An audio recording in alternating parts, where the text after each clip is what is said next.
there's many more people coming. All right. Important people are here.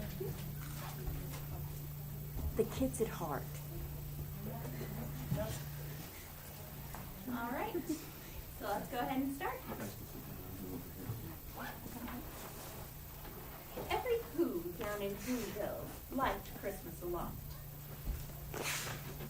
But the Grinch, who lived just north of Whoville, did not.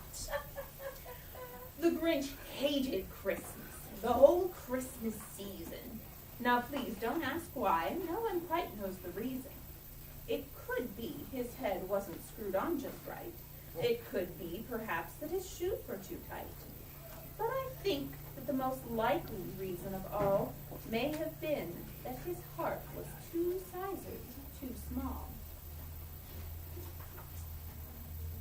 But whatever the reason, his heart or his shoes, he stood there on Christmas Eve, hating the Who's, staring down from his cave with a sour, grinchy frown at the warm-lighted windows below in their town.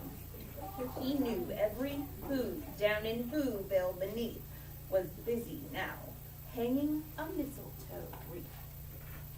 And they're hanging their stockings, he snarled with a sneer. Tomorrow's Christmas is practically here. Then he growled with his Grinch fingers nervously drumming. I must find some way to stop Christmas from coming. For tomorrow he knew.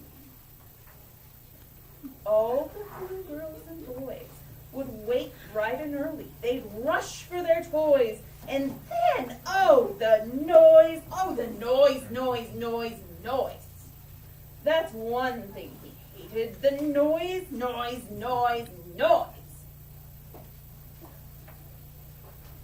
Then the Who's, young and old, would sit down to a feast.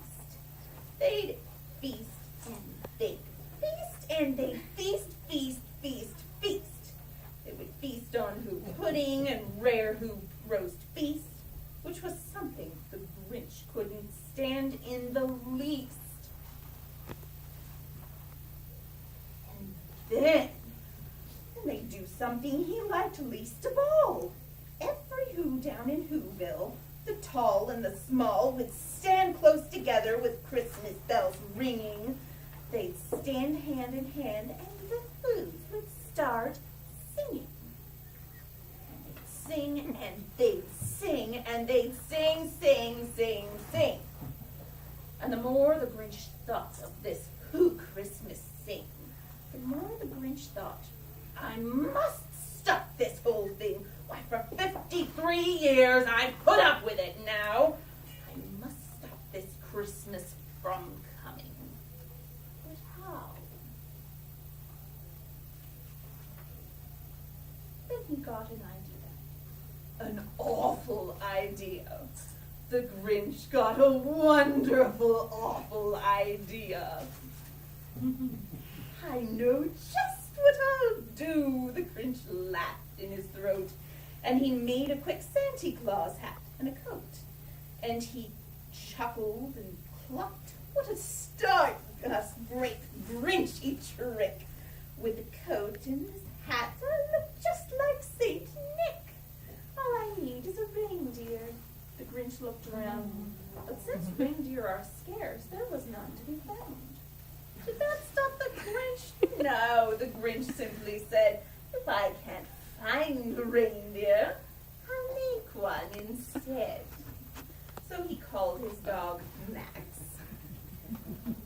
Then he took some red string and he tied a big horn on top of his head. Then he loaded some bags and some old empty sacks on a ramshackle sleigh. And then he hitched up old Max. Then the Grinch said, get out! And the sleigh started down towards the homes where the Who's lay a snooze in their town. All their windows were dark. Quiet snow filled the air. All the Who's were all dreaming sweet dreams without care. When he came to the first little house on the square, this the old Grinchy claws hissed, and he climbed to the roof, emptied his bag, empty bags in his fist. Then he slid down the chimney, a rather tight pinch. But if Santa could do it, then so could the Grinch. He got stuck only once for a moment or two, then he stuck his head out of the fireplace flue, where the little Who's stockings all hung in a row. These stockings, he grinned, are the first thing to go.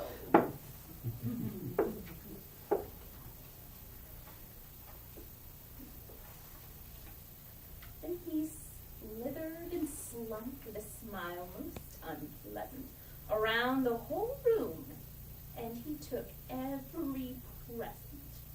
Pop guns and bicycles, roller skates, drums, checkerboards, tricycles, popcorn, and plums. And he stuffed them in bags. Then the Grinch very nimbly stuffed all the bags, one by one, up the chimney. Then he slunk to the icebox. He took the Who's feast. He took the Who pudding. He took the roast beast. He cleaned out the icebox as quick as a flash. Why, that Grinch even took their last can of Who hash. Then he stuffed all the food up the chimney with glee. And now, he grinned, he'll stuff up the tree. And the Grinch grabbed the tree, and he started to shove when he heard a small sound like the coo of a dove. He turned around fast, and he saw a small Who, little Cindy Lou Who was not more than 2. The Grinch had been caught by this tiny Who daughter, who'd got out of bed for a cup of cold water. She stared at the Grinch and said, "Sandy Claus, why? Why are you taking our Christmas tree? Why?"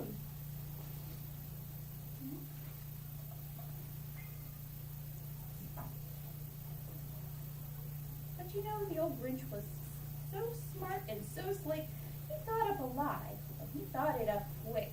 "Why, my sweet little tot," the big Santa Claus lied, "there's a light on the tree that won't light on one side. So I'm taking it home to my workshop, my dear. I'll fix it up there, and I'll bring it back here." And his fib fooled the child. Then he patted her head. Then he got her a drink and sent her to bed. And when Cindy Lou Who went to bed with his cup out, he went to the chimney and stuffed the tree up.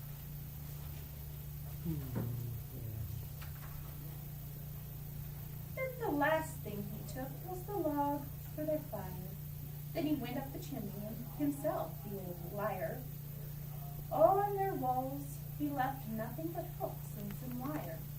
And the one speck of food that he left in the house was a crumb that was even too small for a mouse.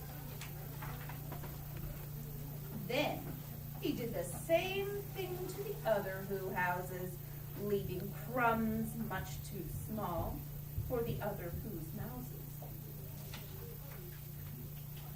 It was 15:15 dawn, all the Who's still abed, all the Who's still a snooze, when he packed up his sled, packed it up with their presents, the ribbons, the wrappings, the tags and the tinsel, the trimmings, the trappings.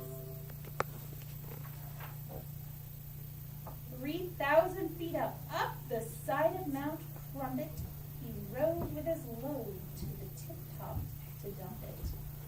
Hoo-hoo to the Who's, he was grinchishly humming. They'll find out now that no Christmas is coming. They're just waking up. I just know just what they'll do. Their mouths will hang open a minute or two. Then the Who's down in Whoville will all cry boo-hoo. "That's a noise," said the Grinch, "that I simply must hear." So he paused.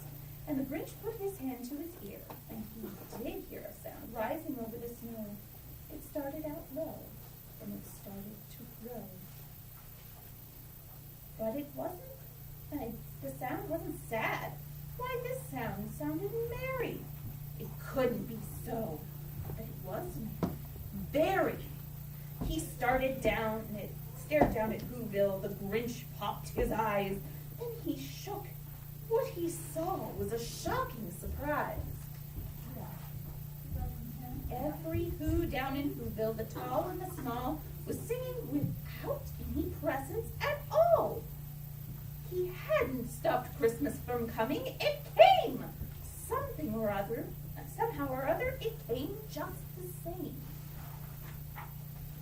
And the Grinch, with his Grinch feet ice cold in the snow, stood puzzling and puzzling.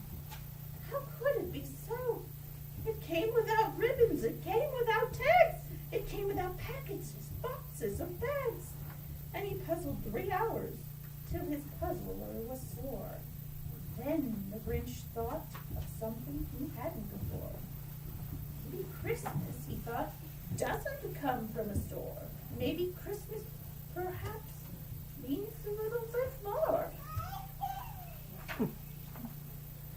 And what happened then? Well, in Whoville they say that the Grinch's small heart grew 3 sizes that day.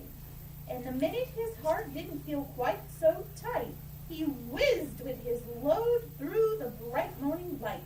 And he brought back the toys, and he brought the food for the feast. And he